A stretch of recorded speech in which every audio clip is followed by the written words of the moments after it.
नमस्कार, मैं अनीता चौधरी और न्यूज़ अड्डा पे आप सभी का स्वागत है। जय भारत, जय हिंद। देखिए, हिजाब को लेकर एक अजीब सा माहौल बना हुआ है। ऐसा लग रहा है कि हिजाब अपने हक की लड़ाई लड़ रही है और कहीं ना कहीं एक छोटे से वाक़ये के जरिए ही बुर्के पे भी बवाल खड़ा हो चुका है।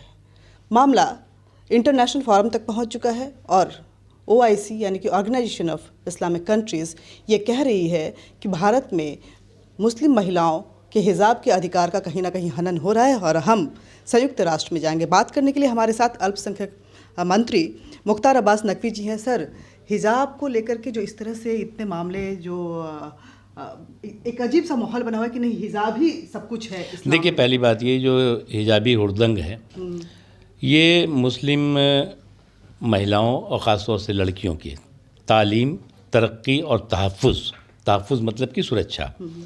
तो मुस्लिम लड़कियों की तालीम, तरक्की और तहफ़्फ़ुज़ पर तालिबानी ताला जड़ने की कोशिश है।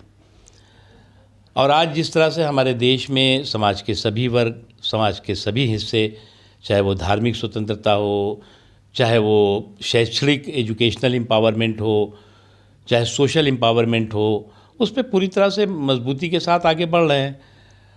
और कुछ ऐसी ताकतें हैं जो ताकतें कि इस देश की तरक्की को, इस देश के सौहार्द को, इस देश के संस्कार को कभी भी जो है वो डाइजेस्ट नहीं कर पाती, हज़म नहीं कर पाती। और ये वो लोग हैं जो पहले कभी मोदी बैशिंग ब्रिगेड हुआ करते थे, आज भारत बैशिंग ब्रिगेड का रूप ले चुके हैं। ऐसे क्या बात हो गई कि आपको बुर्के को लेकर के इलेक्शन कमीशन के पास जाना पड़ा? इलेक्शन कमीशन पे बुर्के कुछ लोगों ने फतवे जारी कर दिए, कुछ पॉलिटिकल पार्टीज़ ने उसमें कहा कि आप लोग जो है वो अपनी आइडेंटिटी मत दिखाओ बूथ पे जा कर के और बुर्के में जा कर के वोट करो। यानी उनको इस बात का एहसास है कि ये जो महिलाएं हैं ये जा कर के ही बीजेपी को वोट ना कर दें। तो इसलिए आप ऐसा इमोशनल एक्सप्लॉइटेशन करो, इमोशनल अत्याचार करो ताकि जो है वो जाएं और वोट ना कर पाएँ। इसलिए हमने कहा कि वहाँ पर जो है वो उनके वोटिंग के अधिकार को सुरक्षा कर देनी चाहिए और महिला जो वहाँ पर अधिकारी हैं वहाँ पर बढ़ा करके उनको वोटिंग करानी चाहिए। मामला इंटरनेशनल फोरम पे पहुँच चुका है। OIC बोल रही है कि हम संयुक्त राष्ट्र में जाएंगे और इस मुद्दे को उठाएंगे। पाकिस्तान के जो पाखंडी प्रोपेगेंडा है उससे कई लोग प्रभावित हो जाते हैं। अब वो तो छोड़िए, यहाँ पे हमारे देश में भी तो कई लोग प्रभावित हैं।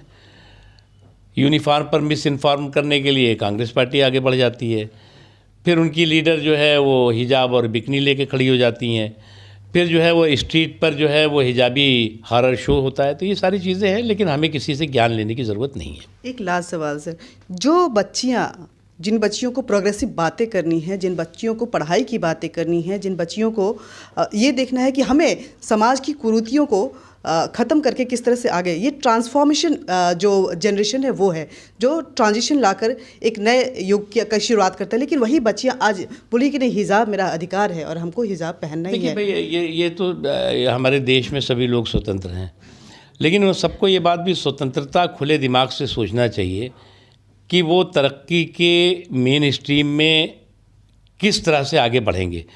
आज पूरे तमाम इस्लामिक देश हैं अपने यहाँ रिफॉर्म कर रहे हैं। अपने यहाँ तमाम वो चीज़ें जो दकियानूसी चीज़ें थी, जो कहीं ना कहीं मेन स्ट्रीम एम्पावरमेंट के रास्ते में रोड़े थीं, उसमें सुधार कर रहे हैं। और यहाँ पर कुछ दकियानूसी लोग हैं, वो चाहते हैं कि उसी तालिबानी कल्चर और उसी तालिबानी तलैया में लोग घूमते रहें। तो उनकी अपनी समस्या। आप क्या कुछ ऐसी कोशिश करेंगे कि बच्चियों के दिमाग में जो एक कट्टरता भरी जा रही है? बच्चियों के दिमाग में बिल्कुल कट्टरता नहीं है, आप फिक्र मत करिए। यहाँ पे हिंदुस्तान में किसी के दिमाग में कट्टरता नहीं है, और जो कट्टरता भरने की कोशिश कर रहे हैं वो उनको खुद ये बच्चियाँ सबक सिखाने में सक्षम है। बहुत बहुत शुक्रिया। तो ये हमारे साथ मुख्तार अब्बास नकवी थे। कहना है कि कट्टरता इस देश की खूबसूरती नहीं है और कहीं ना कहीं आगे जाकर इसका जो परिणाम आएगा वो भारत के हक में आएगा। लेकिन ये बात तय है कि एक नया टूल किट, जिसको कि हिजाब टूल किट कहा जा सकता है, वो आ चुका है। कांग्रेस इसको किस तरह से भुनाने के पक्ष में रहेगी और बाकी विपक्षी पार्टियाँ किस तरह से सड़क पर एक बार फिर चक्का जाम करने की फिराक में रहने, ये देखने वाली बात होगी। जय हिंद, जय भारत।